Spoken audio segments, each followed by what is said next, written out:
The journey towards this champion is inevitable. Success is inevitable. Winning is inevitable. And you guys are going to have to accept the reality that I'm going to be your biggest nightmare. And I know you're watching. Shots fired by Mr. Hans Niemann. I know you're watching, he says. Who's he referring to? I've taken my stab at it. Let me know if you disagree here. Now, he's become the ultimate Bond villain of chess lately. Someone needs to get him a cat or a mini-me, and he's got huge confidence now, and we'll see why in just a second. He's just done something special at the Grenke Open, a huge event anyone can enter, and this is his final round game. We're going into the round, tons of people were on 7 points, so Hans wanted to win to get outright first, but he had black against a strong Serbian grandmaster Velimir Ivic here. What could he get done? Well, after e4 he plays c5 and we get something very sharp. An open Sicilian, yes, but now a6 starts the Najdorf variation. Now bishop e3, the English attack. e5 from Hans, the principled move, driving back the knight. Bishop e6, plugging the hole that's just been created. f3, looking for some aggressive expansion with g4, and so we now get bishop e7, queen d2 and h5. You could have gone h5 immediately as well, without these two moves inserted. Not that you're forced to play h5, but it's a modern way of handling it. You don't give white a free run on the king side. Now castle's queenside for white, an immediate possible move, but knight d5 played instead, and it completely changes the character of the position because the pawn structure's changed. The bishop hits f5, and long run, white's going to try and play here, and black's going to look to play here.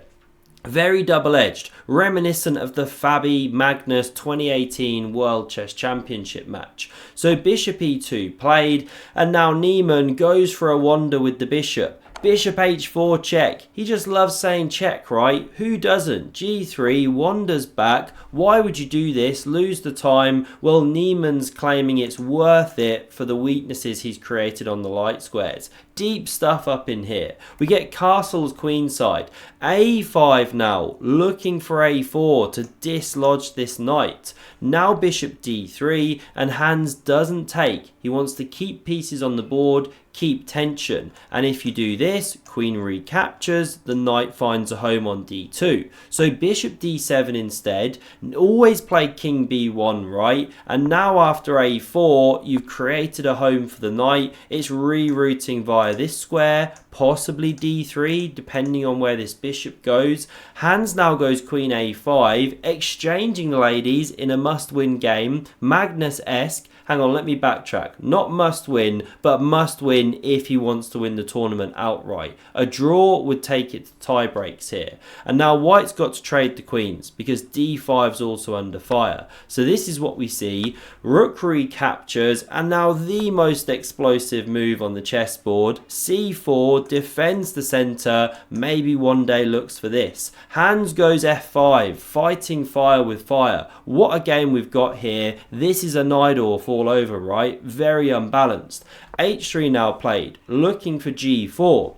And Hans wants to bring this knight back into the game, but if you go knight a6 immediately, headed for c5, you run into bishop b6, and this rook's getting embarrassed with no retreat. So that's why rook a8 first. Now g4 comes. If f4 sure looks nice, but then you give a check here, and the e4 square permanently under the white grip. You know, picture knight c3, then into e4, something like that. So that's why g6 played by Hans. He sets up the rock solid camel toe pawn formation here. Now we get takes. Ivan doesn't want to live with that one. Sorry, not Ivan, Ivic. So he shatters it, and now he plays a seriously double-edged move. Not forced. f4, the top engine line. If e4, then bishop d4. Some very wild stuff. But we see instead pawn to c5. What is this all about? It's a pawn sacrifice, but not accepted by Hans Niemann. And there's really no obvious follow-up. You know, there's no tactical way to win back the pawn. Simply rook hg1, top engine move, taking the file, and then there's all sorts of tactics going on with pawn d6, and if bishop takes, there's a discovery with the rook, and this bishop can start flying in different directions, possibly, you know, if there's a loose piece here, but it's just really complicated. Taking the pawn was possible, but instead, Niemann goes knight a6, and it's an even stronger move, bringing pieces back into the game here. Takes is not forced. The favourite move of the engine is bringing the rook onto the file still, but Ivich takes on d6, we get bishop recaptures, now he takes the file, but he's just helped Hans slightly unravel with that pawn capture. The bishop's looking nice, the rook's now connected. How can Hans use his two towers? a3 now played by Ivich to take the b4 square, keeping an eye on this bishop here. Now we see rook ag8, and what I mean by that, sorry, is then there's no knight b4 to pick up that piece. And now knight e2 played, but it's really not a great move because this stands in the retreat square of the bishop here. The white pieces starting to stumble on top of each other. The computer really wants f4 here, but Hans goes knight c5 instead. We get bishop c2, preserving this bishop, and now knight b3. It's hit this outpost here, very deadly around the king. Do you want to capture, create a nasty kind of box in of the king, give up the bishop pair? Well, white decides no and goes h4, but not a great move. f4 better. This one's selected though, and now Hans misses a tactic. They are getting lower on time.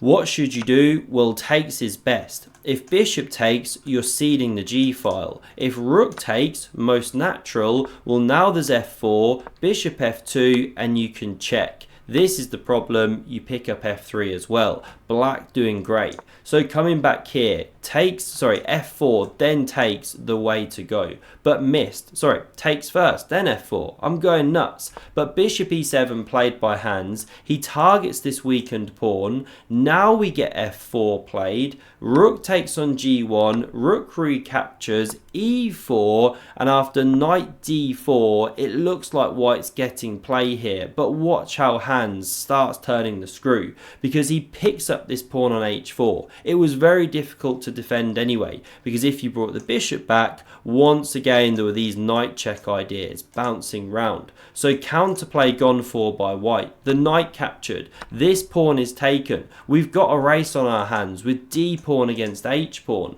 Rook h7 now played, and here white goes decisively wrong. One of the best ways to play is with bishop b6, and then there's ideas of bishop c4, bouncing back to here and trying to blockade on the light squares when this h pawn starts marching. Deep stuff, but d6 check played. We get bishop e6, only move if you go to king f6. This is literally a checkmate. How about that one? But this one selected, of course. Now bishop a4, preparing to push the pawn, but after bishop d8, blockading and unleashing the h-pawn here, white's in trouble because rook h1, h4, bishop f2 comes, targeting this pawn, but it's well defended, too powerful, and Hans starts centralizing his pieces with bishop d5. He's eyeballing the loose rook. e3 then threatened, so that's why rook h3 nicely covers the square, but king e6, the pawn about to drop. So d7 played.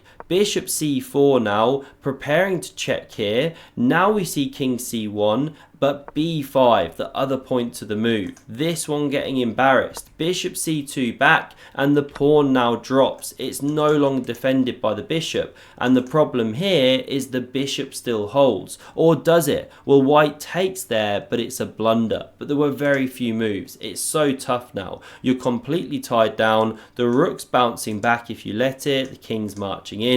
It's hopeless. So white took this pawn, but simple tactics now. We get rook h7 and resigns from Ivich, because if you take this bishop, then your rook drops, and that's just a clean exchange down. You're then going to lose this pawn, and with it the game.